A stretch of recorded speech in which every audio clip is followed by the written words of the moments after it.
Hello friends, अपना time आएगा कि आने वाला एपिसोड की अपडेट आपके नया एपिसोड जो शुरू होता है वीर से, जो रानी से कहता है कि उसके पास उसे बताने के लिए कुछ ज़रूरी है और राम माधीर को देखना बंद कर देता है। राम माधीर उसे जाने के लिए कहता है। वीर उससे बोलता है कि क्या हुआ है। राम माधीर उससे बोलता है कि उसने ज़रूरत से ज़्यादा सेंड किया और उसे अब जाने के लिए कहता है। वीर उससे कहता है कि वो उस मामले पर ही बात करने आया था। राम माधीर उसे राजेश्वरी की परमिशन लेने के बाद आने के लिए कहता है और उसकी अनुमति के बिना राजेश्वरी को वापस नहीं आना चाहिए। इधर कियारा वीर को फ़ोन करती है और उसे राजेश्वरी के घाव के बारे में बताती है कि उसका हाथ कट गया। वीर रानी से कहता है कि वो फिर से आएगा और अभी बात पूरी नहीं है, वो फिर आकर बात करेगा। दूसरी तरफ राजेश्वरी जो है कांच का जो गिलास होता है उसको तोड़ती है, उसमें से वो उठाती है और अपने हाथ पे चोट लगा लेती है। ये देखकर कियारा चौंक जाती है। राजेश्वरी उसे बोलती है कि वीर को अपने कंट्रोल में रखने के लिए उसे ऐसा करने की ज़रूरत है और कियारा को वहाँ से जाने के लिए कहती है। इधर राम मधीर जो है रानी से कहते हुए दरवाज़ा बंद करने के लिए कहता है कि अब उस परिवार का कोई भी सदस्य घर के अंदर नहीं आएगा और अंदर चला जाता है। दादी और रानी सोचते हैं कि राम मधीर नाराज़ क्यों है। इधर राजेश्वरी का हाथ देखकर वीर टेंशन में हो जाता है। राजेश्वरी उससे कहती है कि वो फर्श पर गिर गई थी और गलती से कांच का टुकड़ा हाथ पर लग गया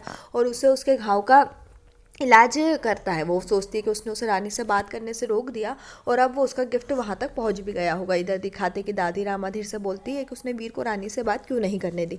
वो सोचता है कि वो ये नहीं बता सकता कि राजेश्वरी ने रानी के बारे में क्या कहा। कियारा और जय वहाँ आते हैं। कियारा उन्हें कहती है कि राजेश्वरी वीर की ओर से शगुन की प्लेट भेजी। दादी रानी से कहती है कि वीर को अपनी गलती का एहसास हुआ, इसलिए उसने उसके लिए शगुन की थाली भेजी। राम माधीर शॉक्ड हो जाता है। जय उन्हें बोलता है कि वो नहीं जानता कि वे रानी और बिरजू की शादी के लिए इतना उत्साहित है और किसी से शादी की ड्रेस देखने के लिए कहता है। कियारा कहती है कि वो जयपुर लौट रहे हैं। जय रानी को तलाक के कागज़ देते हुए कहता है कि वीर इसे उसके लिए भेजा है। वो तलाक के कागज़ देखकर बिखर जाती है।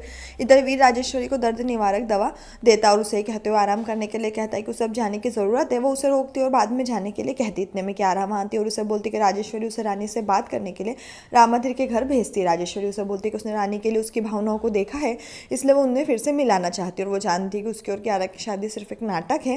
कियारा वीर को तलाक के कागज़ ये कहते हुए देती है कि रानी ने भेजे हैं। वो तलाक के कागज़ पर रानी के साइन देखकर चौंक जाता है।